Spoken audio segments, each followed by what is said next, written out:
Cash flow statement class 12th के लिए बहुत ज्यादा इंपॉर्टेंट टॉपिक होने वाला है। जी हाँ, कैश फ्लो स्टेटमेंट ये वही चैप्टर है जिससे ज्यादातर बच्चे घबराते हैं और इवन कई बार टीचर्स उनको ऐसी एडवाइस करते हैं बच्चों को कि बेटा कोई भी क्वेश्चन पहले करना, आंसर शीट में कैश फ्लो स्टेटमेंट पहले मत करके आना, क्योंकि ये तो गलत होने ही वाला है। तो आज इसी भ्रम को हम लोग दूर करेंगे और पढ़ेंगे चैप्टर बिल्कुल डीप में। आप बने रहे वीडियो में, स्टार्ट करते हैं बिना किसी देरी के। तो hello everyone, this is me Pankaj Kohli और स्वागत है आप सभी का आज के वीडियो में। आज हम लोग बात करने वाले हैं कैश फ्लो स्टेटमेंट के लिए। पीछे बैकग्राउंड में आपको दिख भी गया होगा, क्लास 12 के लिए बोर्ड एग्जाम आने वाले हैं, बहुत ज्यादा इंपॉर्टेंट है। एग्जाम के पॉइंट ऑफ व्यू से अगर हम लोग बात करें, बहुत ज्यादा इंपॉर्टेंट है। बात करें अगर आपके फ्यूचर एस्पेक्ट से, आप ग्रेजुएशन करते हैं, आप सीए करते हैं, आप सीएस करते हैं, ये चैप्टर हमेशा आपको देखने को मिलेगा। तो बहुत ज्यादा इंपॉर्टेंट चैप्टर है, आपने बिल्कुल भी वीडियो स्किप नहीं करनी है, लास्ट तक देखना है। फिर भी कोई डाउट आता है, हम कोशिश करेंगे इस वीडियो में बिल्कुल डेप्थ से आपको समझाएं कैसे कैश फ्लो स्टार्ट हुआ। देखो, एक चीज मैं आपको इंपॉर्टेंट बताना चाहता हूं, आज हम लोग जो वीडियो स्टार्ट करने वाले हैं, मैं ऐसा मान के चलूंगा कि जो भी बच्चा हमारी वीडियो पे आया है, जिसने थंबनेल देख के क्लिक किया है, जो वीडियो देखने के लिए आया है, उसको अभी कैश फ्लो स्टेटमेंट बिल्कुल नहीं आता। तो हम लोग बिल्कुल जीरो से पढ़ाने वाले हैं और इसके टोटल 4 से 5 पार्ट आपके पास में आएंगे। उसके बाद में मैं इस चीज की गारंटी करता हूं कि कैश फ्लो स्टेटमेंट आप कुछ भी भूल जाओगे लाइफ में, कैश फ्लो स्टेटमेंट कभी भी आप भूलोगे नहीं। स्टार्ट करें अगर हम लोग चैप्टर, तो कैश फ्लो स्टेटमेंट हम लोग आज करने वाले हैं, कंप्लीट डेप्थ में पढ़ेंगे। फिर भी अगर कोई प्रॉब्लम होती है, हमारा नंबर शो हो रखा है, यहां पर आप कॉल कर सकते हैं। इसके अलावा कोई प्रॉब्लम है, हमारी मेल आईडी है, सबसे मेन रिसोर्स आपके पास में है, नीचे कमेंट बॉक्स खुला पड़ा है। कोई भी प्रॉब्लम आती है, कोई टॉपिक पे वीडियो चाहिए या करंट टॉपिक में प्रॉब्लम है, नीचे जाओ, टाइप करो, हम 24/7 आपके लिए अवेलेबल हैं। किसी भी तरीके की प्रॉब्लम आती है, इवन कई बच्चों के पास में नोट्स नहीं होते पढ़ने के लिए, स्टडी मटेरियल नहीं है, क्वेश्चंस नहीं है उनके पास में, नीचे हमारे टेलीग्राम का लिंक दिया हुआ है डिस्क्रिप्शन में, वहां क्लिक करो। टेलीग्राम पर जो भी पढ़ाया जाएगा उसके आधे घंटे के बाद में उसके प्रॉपर नोट्स टेलीग्राम के ऊपर आपको डाले जाएंगे, तो वहां से आपको सारी चीजें मिल जाएंगी। देखो, फ्री ऑफ कॉस्ट सारी चीजें लेके आए, कोई चार्जेस नहीं है, 1 रुपया आपसे चार्ज नहीं कर रहे। इसके बावजूद भी अगर आपके पास एक्सक्यूज है, तो मुझे ऐसा लगता है कि कहीं ना कहीं आपके अंदर ही खुद ही कमी है, तो उसको हमें दूर करना पड़ेगा। देखो बच्चों, 2 महीने भी नहीं है आपके पास में, बोर्ड एग्जाम आने वाले, कंप्लीटली 2 महीने भी नहीं है। अगर ये आपने तपस्या है, अगर आपने यहाँ पर पूरी ताकत अपनी झोंक दी, तो इसका रिजल्ट आपको देखने को मिलेगा। मैटर नहीं करता अभी तक आप सोए हुए थे, जागे हुए थे, आपने कितनी प्रिपरेशन की है, बट ये वो टाइम है जहां पर आपने अपनी पूरी जान लगा देनी है मार्क्स स्कोर करने के लिए, और बाकी आप लोगों के लिए हम बैठे हैं। तो अगर हम लोग बात करें कैश फ्लो स्टेटमेंट के बारे में, तो कैश फ्लो स्टेटमेंट जानने से पहले हम लोग बात करेंगे कैश के बारे में, क्योंकि अगर हमें यही नहीं पता कि कैश क्या होता है, तो फिर हम लोग कैश फ्लो नहीं जान पाएंगे, और कैश फ्लो नहीं पता होगा तो कैश फ्लो स्टेटमेंट कैसे करेंगे। अब बच्चे बोलेंगे सर कैश तो हमें पता है, सर 11th में भी पढ़ा था, कैश कौन नहीं जानता, जिसके पास अकाउंटेंसी भी नहीं है वो भी कैश के बारे में जानता है। बट एक्चुअल में कई बार जो चीजें हम जानते हैं या जैसी चीजें हमें दिखती हैं वैसी होती नहीं है। हम लोग बात करते हैं सबसे पहले कैश के बारे में कि कैश क्या होता है।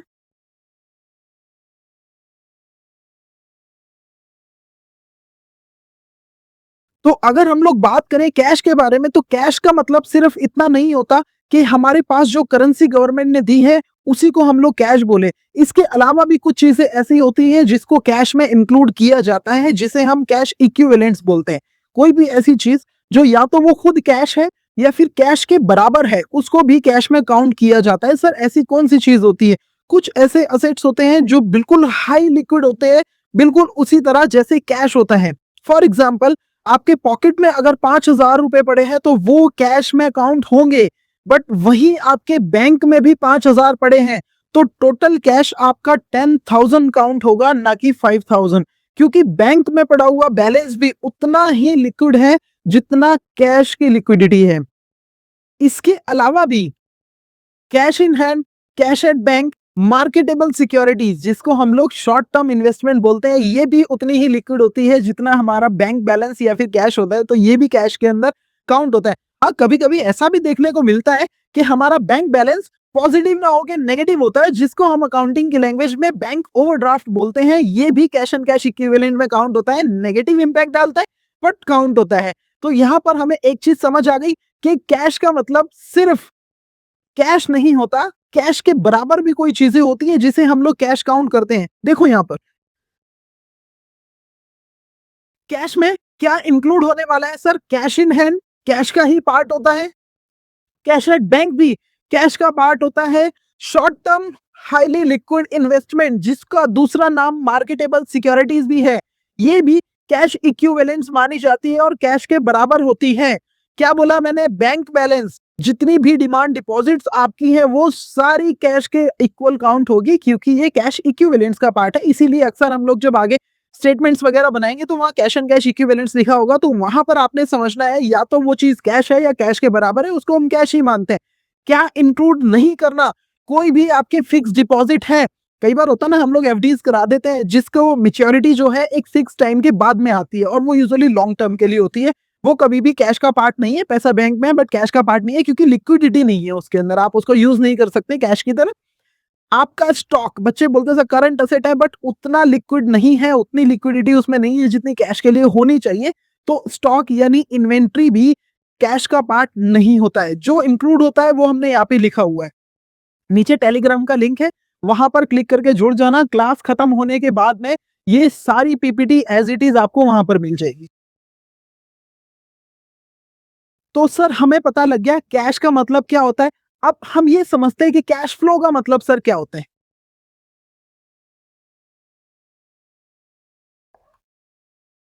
चलो जी, मीनिंग ऑफ कैश फ्लो की अगर हम लोग बात करते हैं, देखो कैश का मतलब अभी अभी हमें पता लग गया। फ्लो का सिंपल सा अगर हम लोग बात करें तो सर फ्लो का मतलब होता है चेंज। कोई भी चीज जो चेंज होती है उसको हम लोग फ्लो बोलते हैं। अब वो जो फ्लो है या फिर जो चेंज है वो पॉजिटिव भी हो सकता है या नेगेटिव भी हो सकता है। कहने का मतलब है अगर आपके पास में कैश एंड कैश इक्विवेलेंट्स कम होता है या आपका कैश एंड कैश इक्विवेलेंट्स बढ़ जाता है, वो दोनों ही फ्लो माना जाएगा। अगर हमारे पास पैसा मिलता है, हमें पैसा मिलता है तो उसको हम लोग कैश इनफ्लो, और अगर हम पैसा पे करते हैं या हमारे पास से बिजनेस से पैसा जाता है तो उसको हम लोग कैश आउटफ्लो के नाम से बोलते हैं। क्या बोला मैंने? कैश इनफ्लो का मतलब क्या होगा? जब भी आपको कैश रिसीट होगा, रिसीव होगा तो उसको हम लोग क्या बोलेंगे? Cash inflow. और अगर आप कोई पेमेंट करते हो कैश से तो उसको बोलेंगे कैश आउटफ्लो। यहाँ पे पूरा गेम जो है वो कैश फ्लो का है। बस आपने क्या देखना है, लॉस होता है प्रॉफिट होता है उससे हमें कोई मतलब नहीं है। हमें बस क्या देखना है, या तो कैश इनफ्लो होना चाहिए या फिर कैश आउटफ्लो होना चाहिए। कहने का मतलब या तो कैश मुझे मिलना चाहिए या फिर कैश की मैं पेमेंट करूंगा तो ही हम इसको कैश फ्लो मानेंगे। और अगर कैश इनफ्लो होता है तो इसको एक पॉजिटिव आइटम ट्रीट करते हैं, जबकि कैश आउटफ्लो होने पे नेगेटिव आइटम ट्रीट किया जाता है स्टेटमेंट में। अगर हम लोग बात करें सिंपल लैंग्वेज के अंदर, सर पैसा आता है या पैसा जाता है, बस इसी को कैश फ्लो बोलना है। ऐसा नहीं है कि हम लोग उसी को कैश फ्लो मानेंगे जब पैसा मुझे मिलेगा, पैसा जाएगा तो भी कैश फ्लो काउंट किया जाएगा।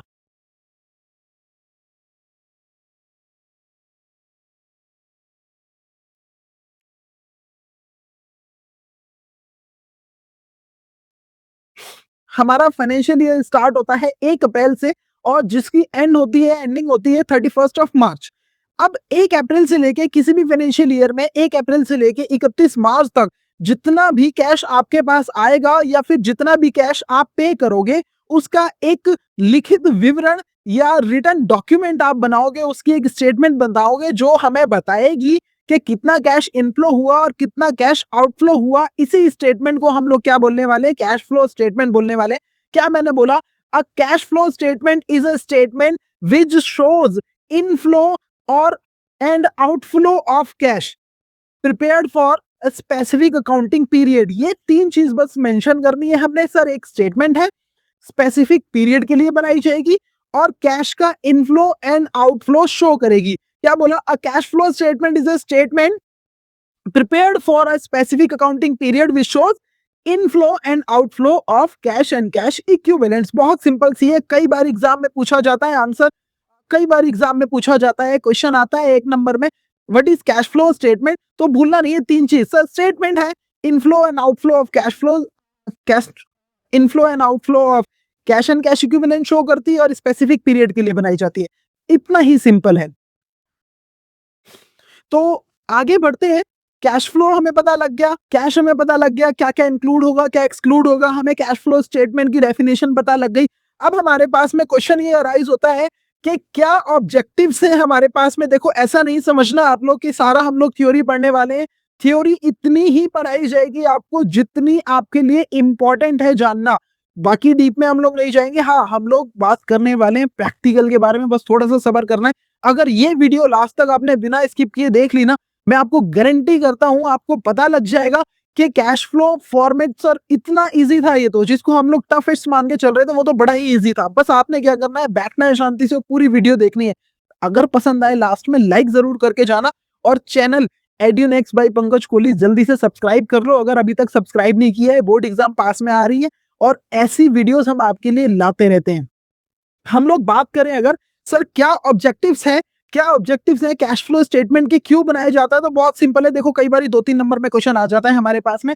क्या बोला है, to know sources of cash. हमारे पास में पैसा आ रहा है तो कहां से आ रहा है, ये हमारे पास में हमें पता लग जाता है। To know uses of cash, हमारा जो पैसा जा रहा है हम लोग उसको कहाँ यूज कर रहे हैं, कितना पैसा कहाँ यूज कर रहे हैं, ज्यादा पैसा कहाँ यूज किया जा रहा है, यूजेस हमें पता लग जाते हैं। उसको पता लगाने के लिए भी इसको बनाया जाता है। टू चेक लिक्विडिटी पोजीशन, हमारी लिक्विडिटी, कई बार क्या बोला मैंने अभी स्टार्टिंग में बताया, कई ऐसी कंपनीज होती है जिनकी बुक्स में हजारों करोड़ों का प्रॉफिट पड़ा हुआ है बट लिक्विडिटी नहीं है। कहने का मतलब है पैसा नहीं है, कमाई हो रही है बट पैसा नहीं है। तो हमारी बिजनेस में लिक्विडिटी कितनी है इसको भी पता लगाने के लिए कैश फ्लो स्टेटमेंट को बनाया जाता है। सबसे मजे की बात, जितने भी इन्वेस्टर्स आएंगे, जो भी आपको लोन देगा, बैंक हो, गवर्नमेंट हो, क्रेडिटर हो, इन्वेस्टर्स हो, शेयर होल्डर हो, सबसे पहले वो आपकी कैश फ्लो स्टेटमेंट चेक करेंगे। देखो प्रॉफिट एंड लॉस अकाउंट देखना भी जरूरी है। वो आपका प्रॉफिट एंड लॉस अकाउंट देखेंगे और उसमें बहुत सारा प्रॉफिट देख के शायद वो इंप्रेस भी हो जाए, बट एक्चुअल में वो इंप्रेस तब होगा जब जितना प्रॉफिट आपने दिखाया है आपका कैश फ्लो भी उतना स्ट्रांग होना चाहिए। कैश फ्लो पता लग गया, कैश फ्लो स्टेटमेंट पता लग गया, ऑब्जेक्टिव्स पता लग गई, बस इतना ही था। इसके आगे अगर हम लोग बात करें सर इसके अलावा हमने क्या पढ़ने वाला है, तो यहां से हमारा जो मेन है वो गेम स्टार्ट होता है। यहां से जो हमारा मेन गेम है वो स्टार्ट होता है। हमें पता लग गया कैश एंड कैश फ्लो क्या होता है, कैश एंड कैश इक्विवेलेंट्स क्या होता है, कैश फ्लो स्टेटमेंट क्या होती है, उसके ऑब्जेक्टिव क्या होते हैं। मैंने अभी आपको क्या बताया, कैश फ्लो क्या है सर, कैश मिलेगा, रिसीट होगा या फिर कैश पेमेंट होगा, वही कैश फ्लो है। अगर पैसा मिला तो पॉजिटिव जिसको हम लोग कैश इनफ्लो बोलेंगे, और अगर हमने पैसा पे किया तो नेगेटिव यानी जिसको हम लोग कैश आउटफ्लो बोलने वाले हैं। बट मेन क्वेश्चन हमारे पास राइज होता है कि कैश फ्लो जो है ये होता कैसे है और कहाँ होता है, कहाँ से हमारे पास पैसा आ रहा है, कौन कौन से ऐसे सोर्सेस होते हैं और कहाँ कहाँ हमारे पास पैसा जा रहा है। तो उस चीज के लिए हमें ये जानना पड़ेगा कि बिजनेस एक्चुअल में करता क्या है। देखो जब तक बिजनेस कुछ नहीं करेगा तब तक तो ना पैसा आएगा और ना ही पैसा जाएगा। तो हम अगर हम किसी बिजनेस के पास पैसा आ रहा है या फिर पैसा जा रहा है, इसका मतलब वो बिजनेस कुछ ना कुछ काम कर रहा है, तभी उसके पास पैसा आ भी रहा है और उसके पास से पैसा जा भी रहा है। बिजनेस कोई भी काम करता है, कोई भी एक्टिविटी करता है, उसको बिजनेस एक्टिविटीज बोलते हैं। क्या बोला मैंने आपको, बिजनेस कोई भी एक्टिविटी करेगा उसको बिजनेस एक्टिविटी बोला जाएगा। और यही एक्टिविटी रीजन होती है बिजनेस के कैश इनफ्लो और कैश आउटफ्लो के लिए। क्या एक्टिविटीज बिजनेस करता है, तो यूजुअली 3 टाइप में बिजनेस एक्टिविटीज को डिवाइड किया जाता है। बिजनेस एक्टिविटीज को 3 पार्ट में डिवाइड किया जाता है, ऑपरेटिंग एक्टिविटी, इन्वेस्टिंग एक्टिविटी और फाइनेंसिंग एक्टिविटी। मुझे पता है बहुत सारे टीचर हैं यूट्यूब के ऊपर जो सिर्फ आते हैं ऑपरेटिंग, इन्वेस्टिंग, फाइनेंसिंग बता के चले जाते हैं। बहुत सारे ऐसे टीचर्स हैं आपके स्कूल्स के अंदर जो बच्चा पढ़ना चाहता है बट कई बच्चों के रीजन में या टाइम की वजह से या कोई भी रीजन हो सकता है, उतना नहीं प्रोवाइड कर पाते जितना बच्चा सीखना चाहता है या बच्चे को सिखाना चाहिए। मैंने क्या बोला, सिर्फ ये नहीं पढ़ना है ऑपरेटिंग, इन्वेस्टिंग, फाइनेंसिंग क्या होता है, हम लोग इसके बारे में जानेंगे कि एक्चुअल में ये एक्टिविटी काम कैसे करती है। मैं समझाता हूँ। मान लीजिए आपने एक बिजनेस स्टार्ट करना है, कोई भी एक बिजनेस आपने स्टार्ट करना है,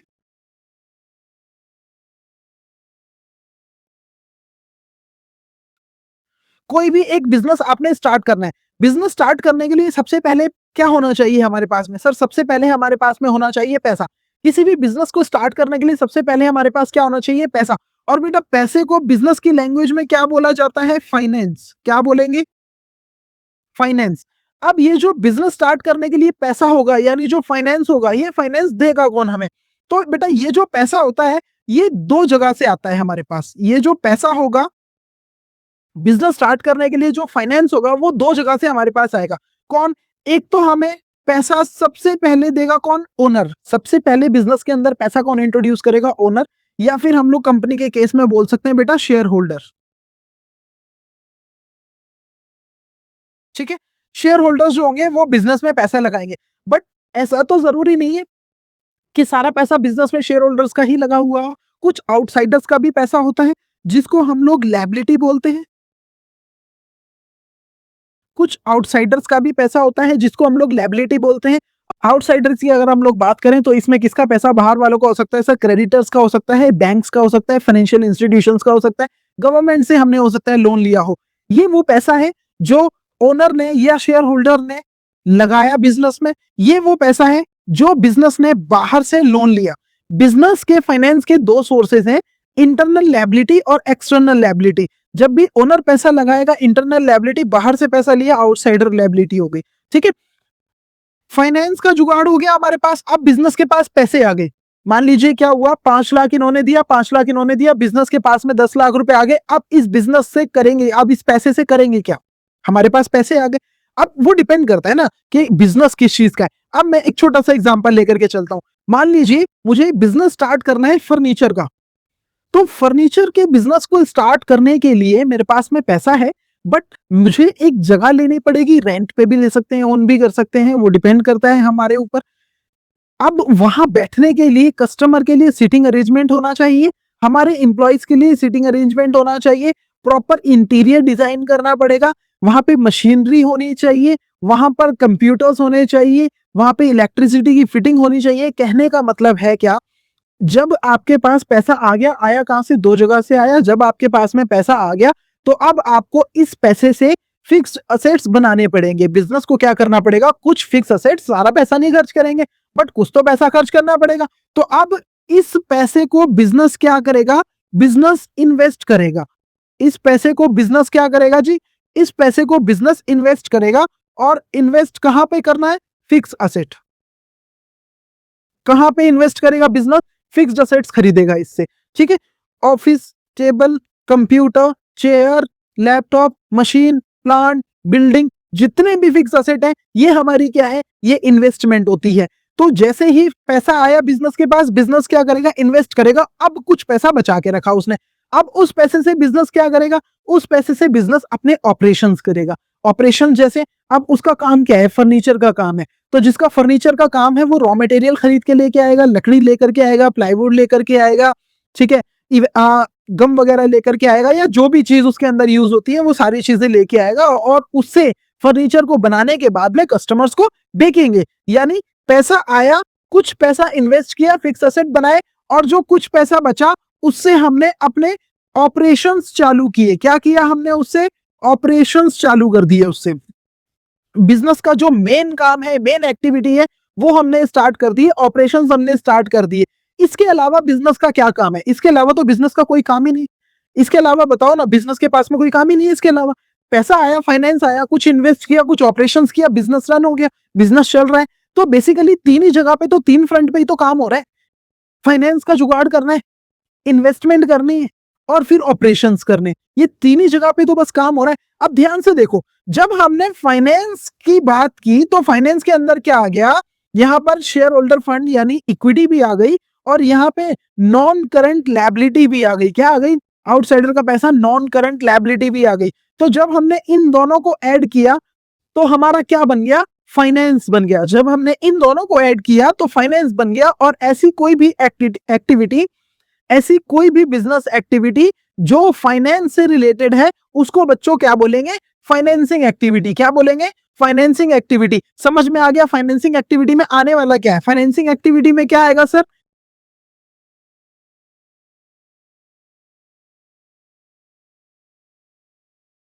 share holders fund plus non current liability. Financing activity में आने वाला क्या है? शेयर होल्डर फंड प्लस में नॉन करंट लायबिलिटी। मैंने बोला ना, पैसा कौन देगा? या तो ओनर देंगे और बाहर के लोग देंगे कुछ पैसा। इसके बाद में बिजनेस क्या करेगा? इस पैसे को इन्वेस्ट करेगा। किसमें? फिक्स असेट में। कभी भी बात फिक्स असेट की होगी तो वो क्या है सर? Investing activity. इसके अंदर क्या आएगा सर? Fix asset. क्या आएगा? अब चाहे आप फिक्स असेट खरीद रहे हो या फिक्स असेट बेच रहे हो, कभी भी बात फिक्स असेट्स की होगी तो वो किसका पार्ट होगा? इन्वेस्टिंग का पार्ट होगा। सोचने की जरूरत नहीं है। आपने शेयर होल्डर फंड या लॉन्ग टर्म डेट की बात हो रही है तो फाइनेंसिंग एक्टिविटी का पार्ट है। अगर इन्वेस्टमेंट की बात हो रही है यानी फिक्स असेट की बात हो रही है, चाहे वो खरीद रहे हैं चाहे वो बेच रहे हैं, याद रखना फिक्स असेट अगर मैं लिख रहा हूं तो इसमें नॉन करंट इन्वेस्टमेंट भी इंक्लूड है, उसको भूलना नहीं। तो अगर फिक्स असेट की बात होती है तो इन्वेस्टिंग एक्टिविटी का ही वो पार्ट होगा। इसके अलावा जितने भी एक्टिविटी बच गई उसको क्या कर रहे हैं? बिजनेस ऑपरेशंस कर रहा है, उन एक्टिविटी से अपना मेन काम कर रहा है। ऐसी सारी एक्टिविटीज को क्या बोलेंगे बच्चों? ऑपरेटिंग एक्टिविटी बोलेंगे। क्या बोलेंगे? Operating activity. देखो ना, बैलेंस शीट के अंदर 5 चीजें होती है, याद करो। बैलेंस शीट के अंदर आप देखो, बैलेंस शीट के अंदर 5 चीजें होती हैं। अगर हम लोग बात करें असेट साइड में, हमारे पास में 2 चीजें हैं, क्या? नॉन करंट असेट्स हैं, करंट असेट्स हैं। और वहीं अगर हम लोग बात करें लायबिलिटी साइड में तो यहाँ पर हमारे पास में 3 चीजें हैं। क्या है सर? इक्विटी है हमारे पास, नॉन करंट लायबिलिटी है और करंट लायबिलिटी है। अब हम लोग यहाँ पर वापस आते हैं। अगर हम लोग बात करें फाइनेंसिंग एक्टिविटी की, तो फाइनेंसिंग एक्टिविटी में हमने किस किस को ऐड कर लिया? हमने इक्विटी को ले लिया और नॉन करंट लायबिलिटी को ऐड कर लिया। जबकि अगर हम लोग बात करें इन्वेस्टिंग एक्टिविटी के अंदर, इन्वेस्टिंग एक्टिविटी में किसको ऐड कर लिया सर? जितने भी नॉन करंट असेट्स थे, fix asset plus non current investment थी, उसको इंक्लूड कर लिया। तो पूरी बैलेंस शीट में से 3 आइटम तो हो गए ना। यहाँ पर बच गए कौन से? 2 बच गए। ध्यान से देखोगे कौन कौन सा? लायबिलिटी साइड में बच गया करंट लायबिलिटी और असेट साइड में बच गया करंट असेट। अब ये दोनों जो आते हैं ये सारे ऑपरेटिंग एक्टिविटी का पार्ट है। कौन कौन सा? Current asset and current liability. ये किसका पार्ट है सर जी? ऑपरेटिंग एक्टिविटी का पार्ट है। देखो मैंने ध्यान से आपको इतने अच्छे से समझाया है। अगर वीडियो पसंद आ रही है ना, मैं दोबारा बोलूंगा, लाइक कर दो। नहीं कुछ भी समझ आ रहा, नीचे जाके कमेंट करो, हम आपको सोल्यूशन देंगे। दूसरे टॉपिक पे वीडियो चाहिए, आने वाले पे चाहिए, नीचे कमेंट करो, कमेंट बॉक्स खुला है। आपके लिए बैठे हैं, बस आपके सपोर्ट के लिए बैठे हैं। आपने हार नहीं माननी है, हम अपनी जी जान लगा रहे हैं, आपने भी अपने लिए जी जान लगाना है और इस बार बोर्ड एग्जाम के अंदर रिजल्ट दिखाना है। तो इतनी बात अगर आपने समझ में आ गई है, देखो मैंने अभी क्या समझाया सर, फाइनेंसिंग एक्टिविटी क्या होती है, इन्वेस्टिंग एक्टिविटी क्या होती है और ऑपरेटिंग एक्टिविटी क्या होती है। इसमें क्या इंक्लूड होगा? शेयर होल्डर फंड यानी equity plus non current liability. इसमें क्या इंक्लूड होगा सर जी? नॉन करंट असेट यानी फिक्स असेट प्लस में नॉन करंट इन्वेस्टमेंट। और ऑपरेटिंग एक्टिविटी के अंदर क्या आएगा सर? करंट असेट और करंट लायबिलिटी आएगी इसके अंदर। ठीक है। अब यहाँ पर इनका एक एग्जाम्पल अगर मैं बात करूं, शॉपकीपर की अगर हम लोग बात करें, कोई भी मान लीजिए एक शॉपकीपर है जो दुकान चलाता है, उसके लिए कौन कौन सी एक्टिविटी क्या क्या हो सकती है? अगर वो सेल कर रहा है, क्या कर रहा है? सेल कर रहा है। जिस चीज का उसका काम है, शॉपकीपर का काम क्या है? अपना सामान बेचना। तो अगर वो अपना सामान बेच रहा है तो वो अपने ऑपरेशन कर रहा है, उसको ऑपरेटिंग एक्टिविटी माना जाएगा। बट अगर वो मशीन खरीद के लेके आया, अभी मैंने बताया फिक्स असेट की बात हो गई है, चाहे मशीन खरीद रहा है, कंप्यूटर खरीद रहा है, लैपटॉप खरीद रहा है, लैंड खरीद रहा है, बिल्डिंग खरीद रहा है, फिक्स असेट की बात हो गई है। अगर मशीन खरीद के लाया तो इन्वेस्टिंग का पार्ट है, क्योंकि पैसा उसने इन्वेस्ट किया। अगर वो बेचता भी ना, मशीन को बेचता, तो भी वो इन्वेस्टिंग का पार्ट होता, क्योंकि फिक्स असेट है। स्टॉक को अगर बेचेगा, ऑपरेशंस करेगा, तो वो ऑपरेटिंग का पार्ट है। बट अगर बात फिक्स असेट की आ जाएगी तो मैंने अभी बताया नॉन करंट असेट मतलब इन्वेस्टिंग एक्टिविटी। और अगर उसने कहीं से लोन ले लिया, किसी बैंक से लोन ले लिया सर, आउटसाइडर की बात आ गई। मैंने अभी बताया गवर्नमेंट हो सकती है, क्रेडिटर हो सकते हैं, क्या नाम है, आउटसाइडर के अंदर, सॉरी क्रेडिटर नहीं डालेंगे, करंट लायबिलिटी का पार्ट है। इसमें बैंक हो सकता है, इन्वेस्टर क्या नाम है, फाइनेंशियल इंस्टीट्यूशंस हो सकते हैं और गवर्नमेंट भी हो सकती है। अगर उसने कहीं से लोन ले लिया तो वो फाइनेंसिंग का पार्ट माना जाएगा। इतनी बात समझ में आई है तो जल्दी से एक बार क्विक से समरी बता देता हूं आपको इस चीज की।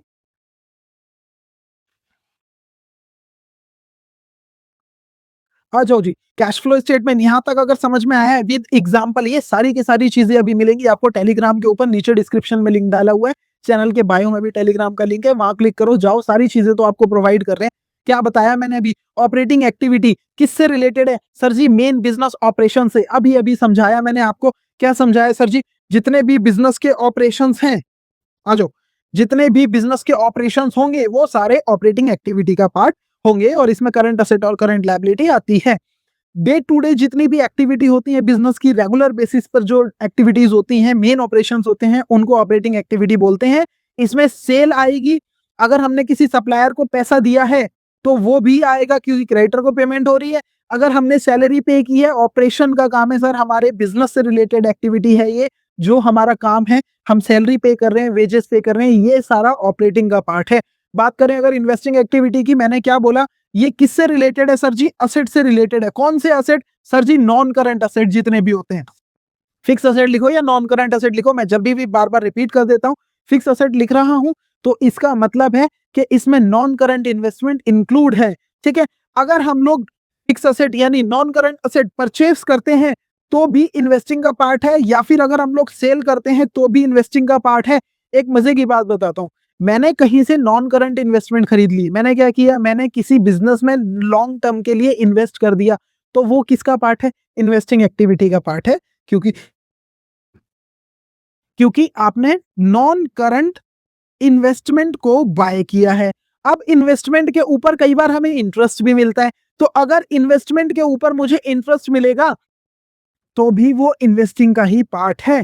नीचे देखो एग्जांपल भी दिए हैं, purchase of machinery, sale of land and building, sale हो या परचेज हो, फिक्स्ड असेट आ गया तो इन्वेस्टिंग का पार्ट है। परचेज ऑफ इन्वेस्टमेंट, इवन इस इन्वेस्टमेंट के ऊपर इंटरेस्ट भी मुझे मिलेगी तो भी इन्वेस्टिंग का ही पार्ट माना जाएगा। अगर बात करें हम लोग फाइनेंसिंग एक्टिविटी की, तो फाइनेंसिंग एक्टिविटी किससे रिलेटेड है सर जी? कैपिटल से और लॉन्ग टर्म फंड से। अभी मैंने आपको समझाया, जितनी भी नॉन करंट लायबिलिटी होगी प्लस में जो कैपिटल होगा, कैपिटल यानी इक्विटी होगी, शेयर होल्डर फंड, इन दोनों को अगर हम लोग ऐड कर देंगे तो हमारी फाइनेंसिंग एक्टिविटी बन जाएगी। इसके एग्जाम्पल क्या हो सकते हैं? चाहे आपने शेयर इशू किए हैं या बायबैक किए हैं, आपने बिजनेस के लिए लॉन्ग टर्म लोन लिया है या उसको रीपेमेंट किया है लोन को, वो सारा फाइनेंसिंग एक्टिविटी का पार्ट है। तो यहां तक अगर आपको बात समझ में आई है ना, तो आगे बढ़ते हैं हम लोग वीडियो में और आगे जानते हैं इसमें है क्या। देखो हम लोग जो है ना, मेन मैं आपको बताऊं, जो पूरा आपका जो चैप्टर है ना, जो इतना हुआ बना हुआ है, इसका 70% जो है ना अकेली ऑपरेटिंग एक्टिविटी कवर करती है। क्यों कवर करती है, इसका भी रीजन अभी आपको दूंगा 2 मिनट बाद में। ऑपरेटिंग एक्टिविटी जो है यहाँ पर मेन है, अगर आपने ये कर लिया ना तो 70% आपका ये चैप्टर हो गया, ये मान के चलो। आज इस पे फोकस करेंगे और इसी को निपटाना है हमने। बिल्कुल डेप्थ में पढ़ाऊंगा, एक एक चीज विद लॉजिक बताऊंगा, कैसे आई है, क्यों आई है और क्यों नहीं आनी चाहिए वो चीज, वो सारी चीजें आपको समझाऊंगा। हम लोग स्टार्ट करेंगे किससे? ऑपरेटिंग एक्टिविटी से। ऑपरेटिंग एक्टिविटी से स्टार्ट करते हैं, आगे बढ़ते हैं। तो अगर हम लोग बात करें ऑपरेटिंग एक्टिविटी की, कई बार एग्जाम में 1 नंबर में क्वेश्चन आ जाता है, what is operating activity? Operating activity होती क्या है वो बताइए। और मजे की बात यह है, कई बार AS3 के अकॉर्डिंग पूछ लेता है, अकाउंटिंग स्टैंडर्ड 3 के अकॉर्डिंग पूछ लेता है। मैं आपको बता दूं, जो भी ऑपरेटिंग एक्टिविटी के बारे में डिटेल्स है वो सारी अकाउंटिंग स्टैंडर्ड 3 के अंदर आती है, वो कई बार इसके अकॉर्डिंग पूछ लेता है। तो सर बड़ी सिंपल सी डेफिनेशन है, operating activities are the principal revenue producing activities. ये कौन सी एक्टिविटीज है? जो बिजनेस की प्रिंसिपल रेवेन्यू को प्रोड्यूस करती है। प्रिंसिपल रेवेन्यू यानी जो उसका मेन काम है, मेन सेल जो है उसको जो प्रोड्यूस करती है, मेन इनकम को जो प्रोड्यूस करती है, ऐसी सारी एक्टिविटीज को क्या बोला जाएगा? ऑपरेटिंग एक्टिविटी बोला जाएगा। क्यों? क्योंकि ये वो एक्टिविटी है जो बिजनेस का मेन काम कर रही है, चाहे वो सैलरी हो, वेजेस हो, बाइंग हो, सेलिंग हो, ये सारा डायरेक्ट एक्सपेंस हो, सारा का सारा ऑपरेटिंग के अंदर आ गया। ठीक है, अगर हम लोग बात करें तो अब हम लोग सर करने कैसे वाले, कैश फ्लो स्टेटमेंट को बनाने कैसे वाले। मेन रीजन यहाँ पर, मेन चीज हमारे पास में यहाँ पर आती है कि ऑपरेटिंग एक्टिविटी हम लोग करेंगे, कैश फ्लो स्टेटमेंट बनाएंगे, बट कैश फ्लो स्टेटमेंट बनाने कैसे वाले। तो बच्चों देखो, कैश फ्लो स्टेटमेंट को जो चैप्टर है ना, उसको टफ नहीं है, वो टफ बनाया गया है। क्यों बनाया गया है मैं समझाता हूँ। देखो कैश फ्लो बनाने के हमारे पास में 2 मेथड है यहाँ पे। कौन कौन से मेथड है सर? एक है हमारे पास डायरेक्ट मेथड और एक है हमारे पास इनडायरेक्ट मेथड। क्या है सर? एक है हमारे पास डायरेक्ट मेथड और एक है हमारे पास इनडायरेक्ट मेथड। मैंने क्या बोला? चैप्टर टफ नहीं, चैप्टर को टफ बनाया गया है। सर कैश फ्लो स्टेटमेंट ऐसा टॉपिक जिसको हम लाइफ में पहली बार देख रहे हैं, पहली बार सुन रहे हैं, कभी इसके बारे में जिक्र नहीं हुआ।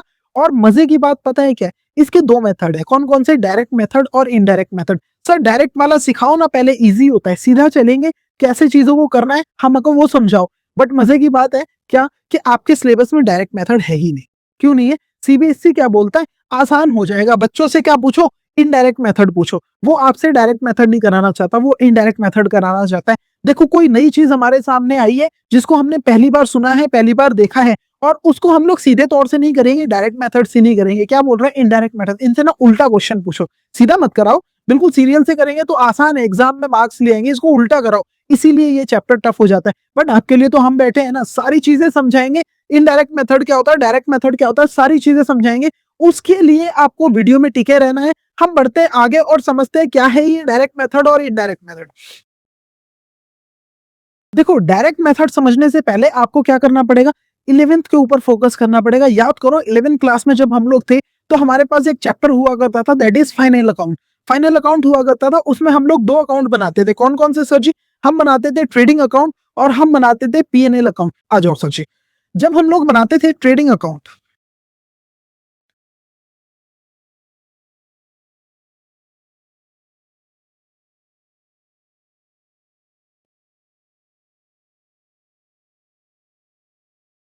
ट्रेडिंग अकाउंट कैसे बनता था सर? यहाँ पे हम लोग लिखते थे क्या? Opening stock. क्या लिखते थे सर जी? Opening stock. यही आता था। ओपनिंग स्टॉक के बाद में परचेजेस, नेट परचेजेस जिसको बोलते हैं, नेट परचेजेस लिख दिया। इसके बाद में आता था हमारे पास में डायरेक्ट एक्सपेंस।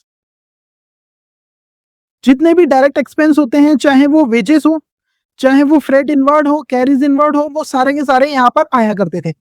इसके बाद में क्रेडिट साइड में हम लोग लिखते थे अपनी नेट सेल्स। जितनी भी हमारी सेल्स होती थी, सेल्स माइनस सेल्स रिटर्न करके नेट सेल्स यहाँ पर लिखा जाता था। इसके बाद में यहाँ पर एक आइटम होता था क्लोजिंग स्टॉक।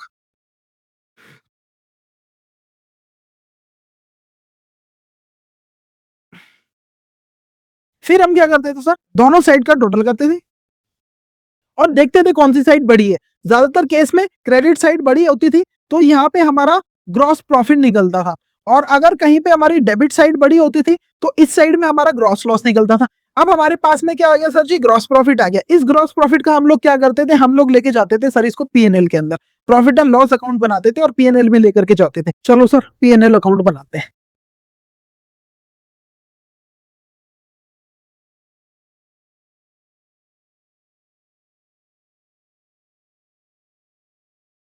जैसे ही हमारे पास में ग्रॉस प्रॉफिट आया, हम इसको ट्रांसफर करते थे क्रेडिट साइड में, बाई ग्रॉस प्रॉफिट। इसके बाद क्या होता था? जितने भी हमारे एक्सपेंसेस और इनकम बच गए इनडायरेक्ट वाले, उनको हम लोग यहाँ पे लिखते थे, सारे एक्सपेंसेस को डेबिट साइड में और सारी इनकम को क्रेडिट साइड में। ठीक है। अब यहाँ पर क्या होता है बच्चों? जितने भी इनडायरेक्ट एक्सपेंसेस हम लोगों ने P&L अकाउंट में सीखे थे 11th क्लास में, उन सारे एक्सपेंसेस को हम लोग 2 पार्ट में डिवाइड करते हैं। कुछ होते हैं ऑपरेटिंग और कुछ होते हैं नॉन ऑपरेटिंग। ऑपरेटिंग मतलब जो मेरे बिजनेस से रिलेटेड है, और नॉन ऑपरेटिंग जो बिजनेस से रिलेटेड नहीं है, जिसको हम लोग नॉन कैश भी बोलते हैं। फॉर एग्जाम्पल, अगर हम लोग बात करें किसकी? सैलरी की। सैलरी इनडायरेक्ट P&L अकाउंट में आता है, बट ये एक ऑपरेटिंग एक्सपेंस है क्योंकि बिजनेस के ऑपरेशंस में काम आ रहा है। अगर हम लोग बात करें कैरीज आउटवर्ड, तो कैरीज आउटवर्ड भी ऑपरेटिंग का पार्ट है क्योंकि बिजनेस के ऑपरेशन में काम आ रहा है। वहीं अगर हम लोग बात करें कुछ ऐसे खर्चों की जो P&L अकाउंट में आते थे बट ऑपरेटिंग का पार्ट नहीं है, वो ऑपरेशंस का पार्ट नहीं है, loss by theft, loss by fire, आग लग गई, माल जल गया, नुकसान हो गया, P&L में डेबिट साइड में आएगा, बट ऑपरेशंस का काम नहीं है, बिजनेस का काम थोड़ी है वो तो ऑपरेटिंग एक्टिविटी से बाहर का पार्ट है। तो इसीलिए जितने भी एक्सपेंसेस होंगे उनको हम लोग 2 पार्ट में डिवाइड करेंगे, सेम इनकम को भी 2 पार्ट में डिवाइड करेंगे, ऑपरेटिंग एंड नॉन ऑपरेटिंग। तो पहले हम लोग क्या डालेंगे बेटा? Operating expense. ऑपरेटिंग एक्सपेंस डाला, और यहां पर ऑपरेटिंग इनकम। अब जैसे ही ये 2 चीजें आप डालोगे, यहां पर हमारे पास में एक प्रॉफिट निकल के आएगा बेटा। इनका जब टोटल आप लोग करोगे, जो भी इस साइड का डिफरेंस आएगा, मान लीजिए क्रेडिट साइड बड़ी आती है, तो यहां जो प्रॉफिट हमारा बचेगा, इसको हम लोग बोलते हैं बेटा ऑपरेटिंग प्रॉफिट, या फिर बोल सकते हैं नेट ऑपरेटिंग प्रॉफिट।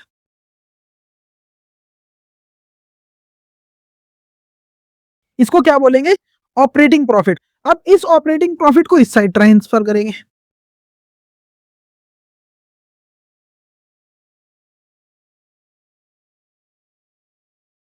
अब यहाँ पे हमने ऑपरेटिंग एक्सपेंसेस तो सारे डाल दिए, अब हमारे पास में क्या रह गए? नॉन ऑपरेटिंग वाले। तो नॉन ऑपरेटिंग वाले डालते हैं, टू नॉन ऑपरेटिंग एक्सपेंसेस। और इस साइड क्या डालेंगे सर जी? Same non operating income.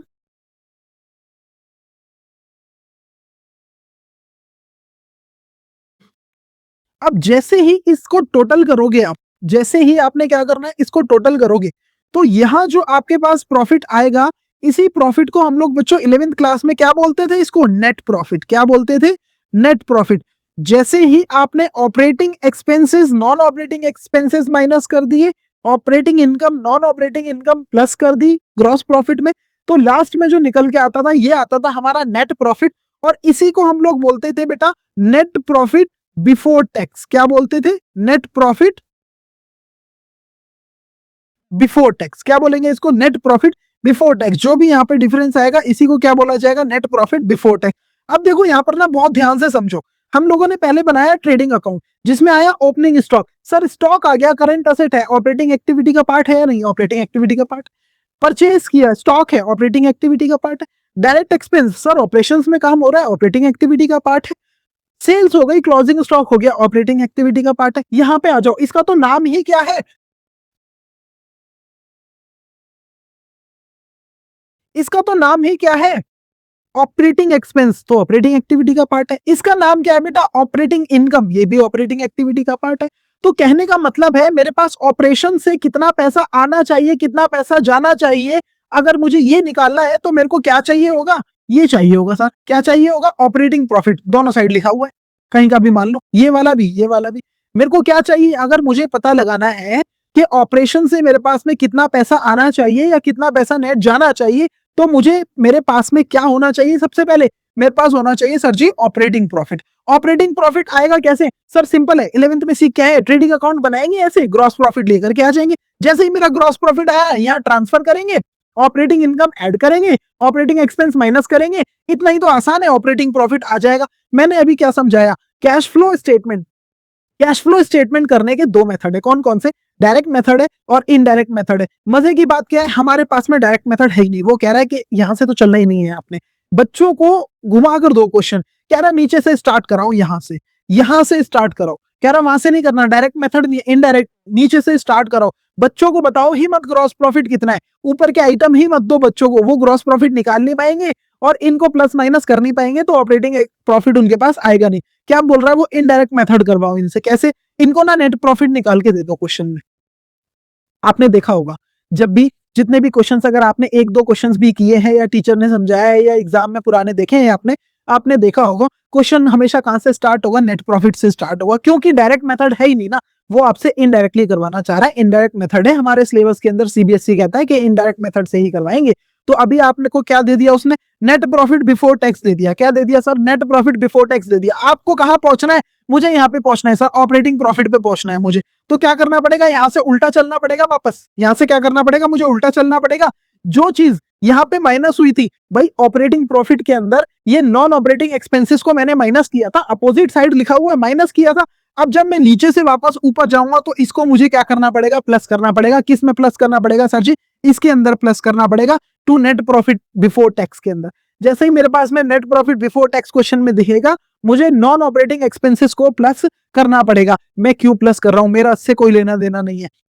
मुझे ये जो इन्होंने नेट प्रॉफिट बिफोर टैक्स निकाल के दिया है, इसके अंदर इस नॉन ऑपरेटिंग एक्सपेंस को इन्होंने माइनस कर रखा है, बट मुझे इसको चाहिए ही नहीं था, मुझे इसका इफेक्ट ही नहीं देखना। तो जो चीज माइनस हो रखी है ऑलरेडी, उसका इफेक्ट जीरो करने के लिए मुझे उसको वापस प्लस करना पड़ेगा। इसीलिए नेट प्रॉफिट बिफोर टैक्स में नॉन ऑपरेटिंग एक्सपेंसेस को मैं प्लस करूंगा, और जो चीज पहले प्लस हुई थी नॉन ऑपरेटिंग इनकम, इसको अब मैं माइनस कर दूंगा, क्योंकि मैं ऊपर से नीचे नहीं आ रहा, मैं नीचे से ऊपर जा रहा हूं। तो जैसे ही मेरे पास में नेट प्रॉफिट बिफोर टैक्स आएगा, मैं इसमें प्लस करूंगा नॉन ऑपरेटिंग एक्सपेंसेस और इसमें माइनस करूंगा नॉन ऑपरेटिंग इनकम, तो मेरे पास में क्या आ जाएगा? ऑपरेटिंग प्रॉफिट आ जाएगा। अगर यहां तक बात समझ में आई है ना, वीडियो को लाइक कर दो। नहीं समझ में आई नीचे कमेंट में जाओ, बोलो समझ में आ रहा है, नहीं आ रहा, समझ में आ रहा है तो भी बताओ सर समझ में आ रहा है। हमें भी मोटिवेशन मिलती है, हमें भी मजा आता है पढ़ाने में। अगर नहीं समझ में आ रहा, नीचे जाके डाउट क्लियर करो ना यार, आपके लिए सारी चीजें तो कर रहे हैं। अब जैसे ही नेट प्रॉफिट आया हमारे पास में, हमने क्या करना है? नॉन ऑपरेटिंग एक्सपेंसेस को प्लस करना है और नॉन ऑपरेटिंग इनकम को माइनस कर देना है। तो हमारे पास क्या आ जाएगा? ऑपरेटिंग प्रॉफिट आ जाएगा। और जैसे ही ऑपरेटिंग प्रॉफिट आ गया तो मुझे कहीं ना कहीं मैं करीब पहुंच जाऊंगा अपनी डेस्टिनेशन के। मुझे पता लग जाएगा कि ऑपरेशन से कितना पैसा आना चाहिए या कितना पैसा जाना चाहिए। तो ऑपरेटिंग एक्टिविटी के अंदर पहला टास्क मेरा क्या है? ऑपरेटिंग प्रॉफिट निकालना। अब क्योंकि इनडायरेक्ट मेथड है तो नीचे से ऊपर चलेंगे। अब मुझे बताओ फॉर्मेट याद करने की जरूरत पड़ी क्या? फॉर्मेट तो याद करने की जरूरत ही नहीं पड़ी। अगर मुझे ऑपरेटिंग प्रॉफिट निकालना है तो कैसे निकालूंगा? सर बहुत सिंपल है, नेट प्रॉफिट बिफोर टैक्स दे रखा होगा, इसके अंदर प्लस कर देंगे नॉन ऑपरेटिंग एक्सपेंसेस और माइनस कर देंगे नॉन ऑपरेटिंग इनकम, तो हमारे पास आ जाएगा ऑपरेटिंग प्रॉफिट। आ जाओ सर जी, मैं समझा देता हूं कैसे हो रही है ये चीज। क्या बोला मैंने कि अगर हमारे पास में यहां पर दिया है, ठीक है, कैश फ्लो स्टेटमेंट बनाना है, मैं इसको रब करता हूं 1 मिनट के लिए।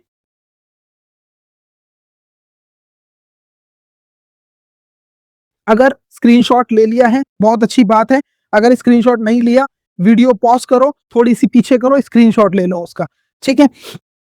तो अगर मुझे निकालना है क्या इनडायरेक्ट मेथड से ऑपरेटिंग एक्टिविटी का कोई भी क्वेश्चन आता है, तो ऑपरेटिंग एक्टिविटी को 1 मिनट के लिए साइड में रख दो। मैं सबसे पहले क्या निकालूंगा, इनडायरेक्ट मेथड है ये तो बोलने की जरूरत नहीं है, ना तो क्वेश्चन में लिखा होगा आपके पास में। सबसे पहले हम क्या निकालेंगे, ऑपरेटिंग प्रॉफिट। कभी भी हमारे पास ऑपरेटिंग एक्टिविटी आती है, भूल जाओ क्या करना है क्या नहीं करना, सबसे पहले क्या निकालेंगे, ऑपरेटिंग प्रॉफिट। और क्योंकि इनडायरेक्ट मेथड है तो नीचे से चलना स्टार्ट करेंगे। सबसे पहले हमारे पास में क्या होना चाहिए सर जी, हमारे पास में होना चाहिए net profit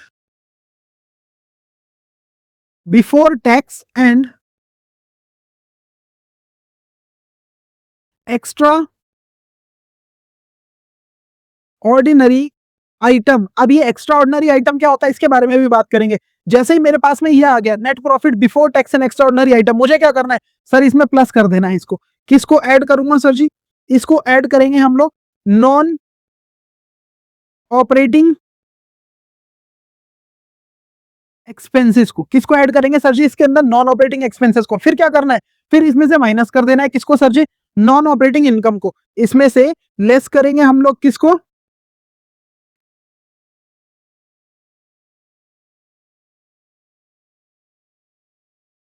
non operating income को। जैसे ही इतना कर दोगे, यहां पर जो आपके पास में आएगा वो उसको हम लोग क्या बोलेंगे बेटा, नेट ऑपरेटिंग प्रॉफिट।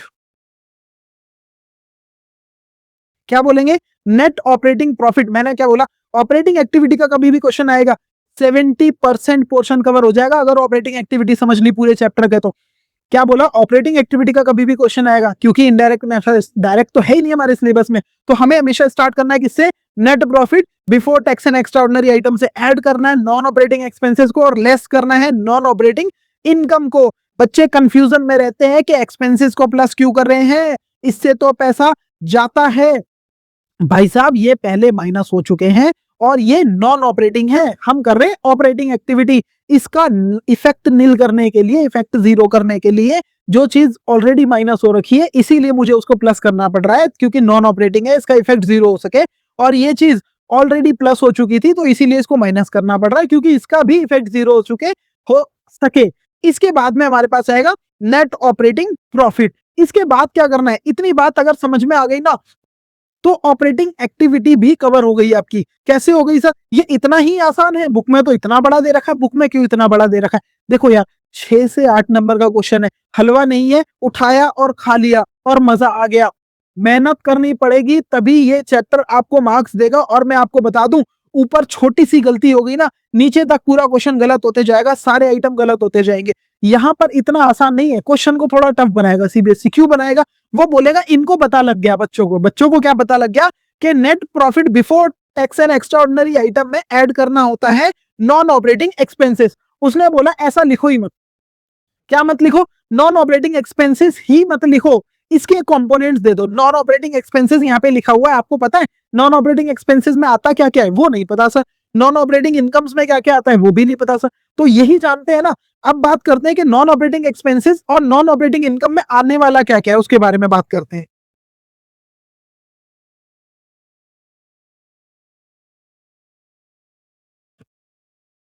आ जाओ जी, कंप्लीट फॉर्मेट आपके पास में है, याद करने की कोई जरूरत नहीं है। अगर अभी तक जो समझाया है ना आपको उतना समझ में आ गया, आगे बढ़ते हैं। मैं कह रहा हूं 2 मिनट में सारी चीज भूल जाओगे, कैश फ्लो स्टेटमेंट नहीं भूलोगे कभी भी, इस चीज की मैं गारंटी करता हूं आपको। अभी तक अगर समझ में आ गया, आगे बढ़ रहे हैं, नहीं समझ में आया वीडियो को थोड़ा सा पीछे करो, दोबारा देख करके आओ। यहाँ आ जाओ, मैंने क्या बोला, सबसे पहले हमें क्या चाहिए क्वेश्चन के अंदर, सबसे पहले हमारे पास में होना चाहिए क्या सर जी, नेट प्रॉफिट। कौन सा वाला, before tax and extraordinary item, ये लिखा सर जी। सबसे पहले cash flow from operating activity कर रहे हैं हम लोग, cash flow from operating activity. तो सबसे पहले हमारे पास क्या होना चाहिए sir ji, net profit before tax and extraordinary item होना चाहिए। जैसे ही ये मेरे पास में आ गया, नेट प्रॉफिट बिफोर टैक्स मेरे पास आ गया, तो मुझे क्या करना है, इसमें ऐड करना है non cash and non operating charges. क्या होता है बेटा, देखो मेरी बात सुनो, कंफ्यूज नहीं होना है। मैंने आपको क्या बोला, कंफ्यूज नहीं होना, इसको चार्जेस बोलो या फिर एक्सपेंसेस बोलो, एक ही बात है। क्या बोला, चार्जेस बोलो या एक्सपेंसेस बोलो, एक ही बात है। इसको हम लोग नॉन ऑपरेटिंग एक्सपेंसेस भी बोलते हैं और इसी को नॉन कैश एक्सपेंसेस भी बोलते हैं। नॉन कैश एक्सपेंसेस क्यों बोलते हैं, क्योंकि इनसे कैश का आना जाना नहीं होता, इसीलिए नॉन कैश बोलते हैं। अब इसके अंदर आएगा क्या क्या, यहां देखो, इसके अंदर आएगा क्या क्या उसके बारे में बाद में बात करते हैं। सबसे पहली बात, अभी मैंने क्या समझाया आपको, नेट प्रॉफिट बिफोर टैक्स होना चाहिए, उसमें ऐड कर दोगे नॉन ऑपरेटिंग एक्सपेंसेस और इसमें लेस कर दोगे नॉन ऑपरेटिंग इनकम्स। यहाँ पे आ जाओ, क्या कर दोगे, नॉन ऑपरेटिंग इनकम को इसके अंदर क्या कर देंगे हम लोग, लेस कर देंगे। तो हमारे पास क्या आ जाएगा, operating profit before working capital changes. इसको नेट ऑपरेटिंग प्रॉफिट भी बोल सकते हो या बिफोर वर्किंग कैपिटल चेंजेस भी हो सकते हैं। ये वाला प्रॉफिट हमारे पास निकल के आ गया। यहां तक फॉर्मेट देखो ना, दो ही चीज हमने करी है बस। क्या करा है, नॉन ऑपरेटिंग एक्सपेंसेस को हमने प्लस कर दिया, नॉन ऑपरेटिंग इनकम को हमने माइनस कर दिया, तो हमारे पास में क्या आ गया सर जी, ऑपरेटिंग प्रॉफिट आ गया। आधे से ज्यादा हमारा फॉर्मेट ऐसे ही कवर हो गया। इसके नीचे वाले के बारे में बाद में बात करेंगे, पहले बात करते हैं कि अगर हम लोग बात करें नॉन ऑपरेटिंग एक्सपेंसेस की, तो इसमें आता क्या क्या है सर, हमारे पास इसमें आता क्या क्या है। तो सर इसके अंदर आएगा depreciation, goodwill amortisation, preliminary expenses, return of discount on issue of share and debenture, patent trademark, return of interest on boring, चाहे आपने डिबेंचर है या कोई लॉन्ग टर्म बोन या कोई भी लोन ले रखा है उसके ऊपर इंटरेस्ट, अगर आप फिक्स असेट को बेचते हो और उस पे आपको लॉस हो जाता है तो भी इसमें ऐड करना है, इंक्रीज करना है। अगर प्रोविजन फॉर डाउटफुल डेट, हमारे क्वेश्चन में कई बार होता है प्रोविजन फॉर डाउटफुल डेट, अगर इंक्रीज हो रहा है तो उसको हम लोग ऐड करेंगे क्योंकि नुकसान है, और डिक्रीज हो रहा है तो लेस करेंगे, वो यहां पर आ जाएगा, इसके अंदर आ जाएगा। यहाँ पे लिखा नहीं है, आप लोग इसके अंदर लिख लेना। एक चीज रह गई है, decrease in provision for doubtful debt. ठीक है जी, तो decrease in provision for doubtful debt ये आपने इसके अंदर लेस कर देना है, अगर वो डिक्रीज हो रहा है तो उसके बारे में बात करेंगे। ठीक है, फिलहाल इसको यहां से हटा देते हैं, मैंने आपने बता रहा था, इस चीज को नोट कर लेना कहीं पर आप लोग। तो अब सर इतना बड़ा है तो याद कैसे होगा, बच्चों का मेन प्रॉब्लम ये है, अरे भाई हम बैठे हैं ना, आप एक्सक्यूज नहीं दे पाओगे। मैंने क्या बोला, पढ़ने का कोई एक्सक्यूज नहीं है आपके पास में कि नंबर क्यों नहीं आ रहे, सारी चीजें हम करके देंगे ना आपको। इतना बड़ा याद नहीं होता, शॉर्ट में कर लो। कैसे करेंगे सर जी, दलीप कैसे करेंगे सर जी, डी से क्या हो गया सर, डेप्रीशिएशन, ये कवर हो गया आपका। आ जाओ मैं दिखा देता हूं, डोंट वरी, डेप्रीशिएशन कवर हो गया। ए से क्या हो गया सर जी, अमोर्टाइजेशन, क्या हो गया, अमोर्टाइजेशन, गुडविल रिटर्न ऑफ है या पेटेंट रिटर्न ऑफ है, दोनों ही तो अमोर्टाइजेशन है, दोनों कवर हो जाएंगे सर हमारे पास में। एल से क्या हो गया सर जी, loss on sale of asset या loss on issue of debenture, वो हो गया सर इसके अंदर। आई से क्या हो गया सर जी, जितनी भी इंटरेस्ट है हमारे पास में, जो भी आप इंटरेस्ट कर रहे हो वो हो गया हमारे पास में, पेटेंट तो हमारा उसी में आ गया अमोर्टाइजेशन के अंदर। पी से क्या हो गया सर जी, पी से हमारे पास में प्रोविजन फॉर डाउटफुल डेट हो गया और प्रीलिमिनरी एक्सपेंसेस हो गया। कवर हो गया ना यार, इसमें याद करने वाली क्या बात है। नॉन ऑपरेटिंग एक्सपेंसेस के अंदर क्या आता है, दलीप आता है, डेप्रीशिएशन आएगा, अमोर्टाइजेशन आएगा, गुडविल पे भी हो सकता है, पेटेंट पे भी हो सकता है, loss on sale of fix asset आएगा, loss on issue of debenture आएगा, इंटरेस्ट पेमेंट अगर कोई है तो वो भी आ जाएगी, चाहे लॉन्ग टर्म लोन पे हो, डिबेंचर पे हो, किसी पे भी हो, इंटरेस्ट आएगी। प्रीलिमिनरी एक्सपेंसेस, रिटर्न ऑफ, वो भी इसके अंदर आएंगे, और increase in provision for doubtful debt वो भी आएगा। याद करने का तरीका मैंने आपको बता दिया, मैं इसको क्लियर करके लिख देता हूं, कैसे करके करेंगे सर जी, दलीप, बहुत इतना ही बस सिंपल है ये दलीप। ठीक है, अगर हम लोग बात करें नॉन ऑपरेटिंग इनकम की, तो इसके अंदर क्या क्या आने वाला है सर जी, इसके अंदर आएगा आपका interest income, dividend income, rental income और profit on sale of fix asset. इसके अंदर ज्यादा चीजें नहीं है, इनकम है उसको आपने लेस करनी है, एक्सपेंसेस ऊपर बता दिए वो आपने प्लस करने हैं, तो हमारे पास आ जाएगा operating profit before working capital changes. अब बच्चों अभी अभी हमने रेशो वाला चैप्टर किया है, वर्किंग कैपिटल का मतलब क्या होता है सर जी, वर्किंग कैपिटल का मतलब है current asset and current liability, current asset and current liability. अब इसके अंदर क्या है, यहां तक जो हमारा नेट प्रॉफिट आ गया, ये जो ऑपरेटिंग प्रॉफिट आ गया, सॉरी यहां पर जो ऑपरेटिंग प्रॉफिट आ गया, इसमें हमने करंट असेट और करंट लायबिलिटी को तो ट्रीट ही नहीं किया, जबकि मैंने आपको स्टार्टिंग में ही समझाया कि ऑपरेटिंग एक्टिविटी कब आती है या ऑपरेटिंग एक्टिविटी क्या होती है। ऐसी कोई सी भी एक्टिविटी जिसमें करंट असेट और करंट लायबिलिटी इंक्लूड हो जाए वो ऑपरेटिंग एक्टिविटी का पार्ट होता है। बट अभी तक हमने क्या किया, जो नॉन कैश एक्सपेंसेस और नॉन कैश इनकम थी उनको हमने एक्सक्लूड कर दिया, बाहर कर दिया। अब हम देंगे क्या एक्चुअल में जो करंट असेट और करंट लायबिलिटी है उससे कैश का कितना फ्लो हुआ, यानी इनफ्लो हुआ या आउटफ्लो हुआ। ये कैसे पता लगाएंगे, बहुत सिंपल है, मैं समझाता हूं। देखो यहाँ पर बस 2 मिनट देना, आपको समझ आएगा। मान लीजिए मेरे पास एक मशीन थी बेटा, मान लो मेरे पास एक मशीन थी 5 लाख रुपए की, इसमें से मैंने 2 लाख की मशीन बेच दी, तो अब मेरे पास कितनी बची, 3 लाख की। मेरे पास एक मशीन थी 5 लाख की, जो अब मेरे पास कितने की है, 3 लाख की। तो यानी मशीन कम हो गई, मशीन कम हो गई। मशीन कम क्यों हुई होगी, क्योंकि मैंने बेच दी। सर 2 लाख रुपए का डेप्रिसिएशन तो नहीं लगेगा, है ना, इतना ज्यादा डेप्रिसिएशन तो नहीं लगेगा कि 2 बार में मशीन खत्म हो जाए। 50% से भी ज्यादा है ना, 60% है ये तो 60% का डेप तो नहीं हो सकता। तो यानी आपकी मशीन 5 लाख से 3 लाख क्यों हुई, क्योंकि आपने 2 लाख रुपए की मशीन बेच दी है।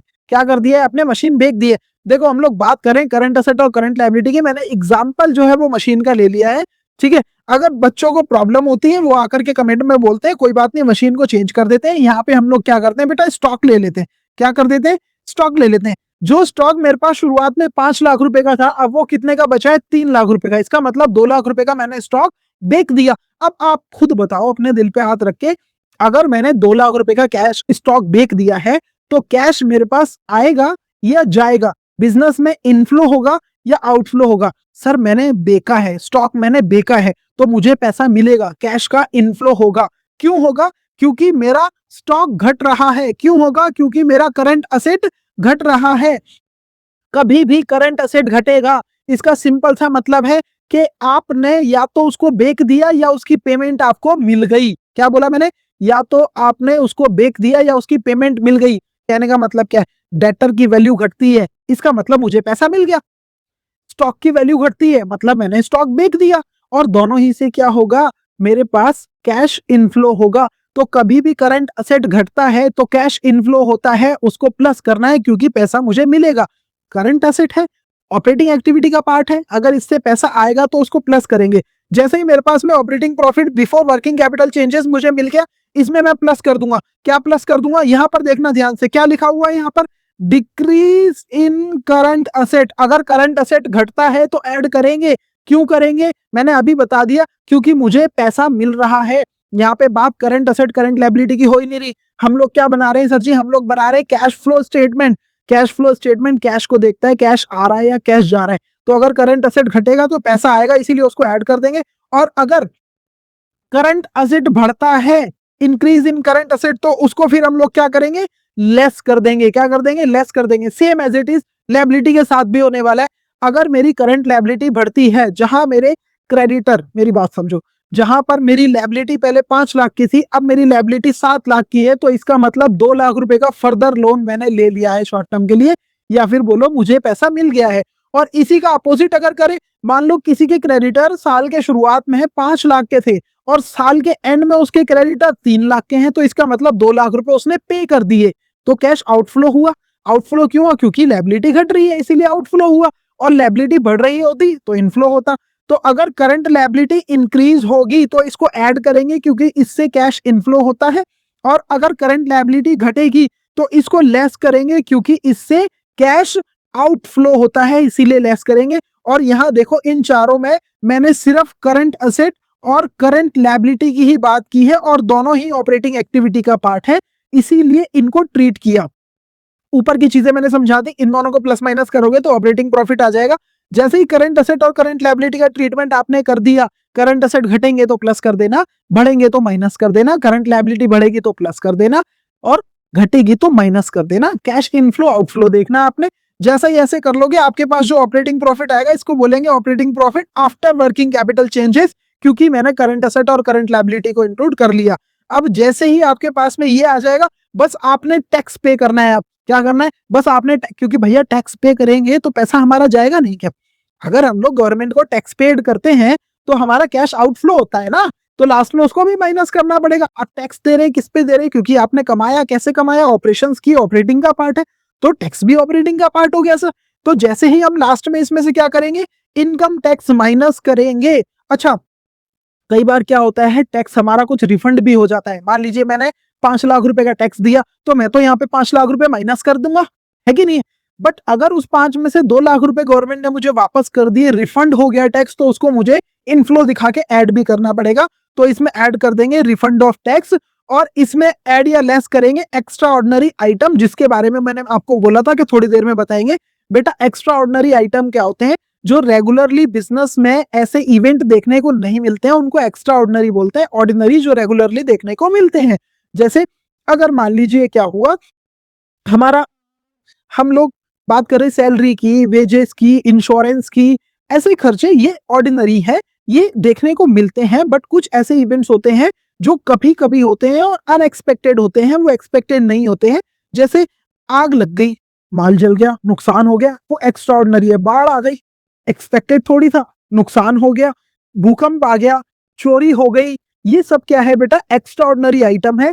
तो ऐसे अगर एक्स्ट्रा ऑर्डिनरी आइटम आपके पास में नुकसान है, क्या है, नुकसान है, जिससे कैश आउटफ्लो हो रहा है, तो उसको बेटा आप लेस कर देना। और अगर पैसा आ रहा है, इंश्योरेंस क्लेम मिल गया, अब मान लो आग लग गई, तो माइनस कर दोगे यहाँ पे, और उसका इंश्योरेंस क्लेम मिल गया तो वापस उसको प्लस कर देना। तो एक्स्ट्रा ऑर्डिनरी आइटम ऐड और लेस जैसे ही कर दोगे, लास्ट में जो आपके पास में यहाँ पे अमाउंट आएगा, यही आपका क्या होगा, cash flow from operating activity. क्या होगा बेटा, cash flow from operating activity, या इसको बोलेंगे cash used in operating activity, कुछ भी बोल सकते हैं, या तो कैश फ्लो बोल सकते हैं, या फिर क्या बोल सकते हैं, कैश यूज्ड बोल सकते हैं।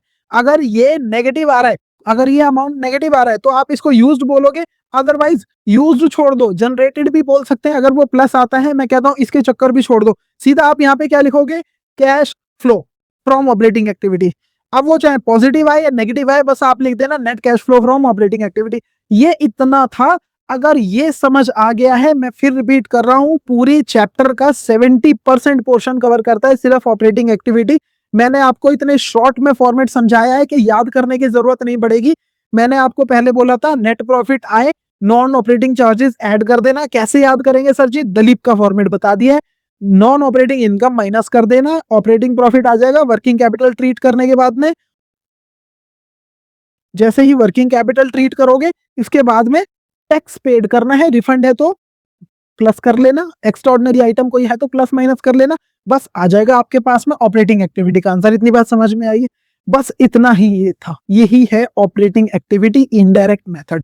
अगर यहां तक समझ में आया है ना आपको, अगली क्लास में मैं क्या करवाने वाला हूं आपको पता है, अगली क्लास में करवाने वाला हूं इसके ऊपर प्रैक्टिकल क्वेश्चंस। क्या कराने वाला हूं, प्रैक्टिकल क्वेश्चंस।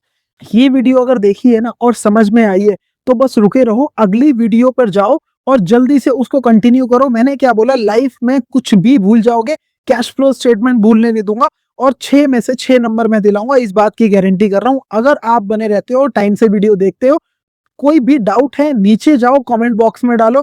अगर कोई प्रॉब्लम आ रही है, नोट्स नहीं है, टेलीग्राम चैनल ज्वाइन करो, वहां पर सब चीजें मिल जाएंगी, क्लासेस की अपडेट मिल जाएंगी, आपको नोट्स मिल जाएगी, पूरी एज इट इज पीपीटी उठा के वहां पर डालने वाले। तो जल्दी से जाओ, डल चुकी है वहां पर अब तक तो, और जाकर के वहां से डाउनलोड कर लो। आपको कोई प्रॉब्लम है कमेंट बॉक्स में डालो। अच्छी लगी है ना वीडियो, लाइक शेयर कर दो, ज्यादा से ज्यादा लोगों तक पहुंचेंगे ना, ज्यादा से ज्यादा लोगों तक पहुंचेंगे तो ज्यादा से ज्यादा लोगों का भला हो पाएगा हमारे पास से। ठीक है, देखो आपने क्या मेहनत करनी है, आपने बस बटन दबाना है। हमने क्या करनी है, हम सारी मेहनत कर रहे हैं आपके लिए। आपको इसके अलावा भी कुछ चाहिए, कमेंट बॉक्स में आ जाओ, हम बैठे हैं आपके लिए। तो आज के लिए इतना ही केवल फॉर्मेट समझाया है, अगली वीडियो में आगे कंटिन्यू करेंगे। तब तक के लिए बाय बाय, टेक केयर।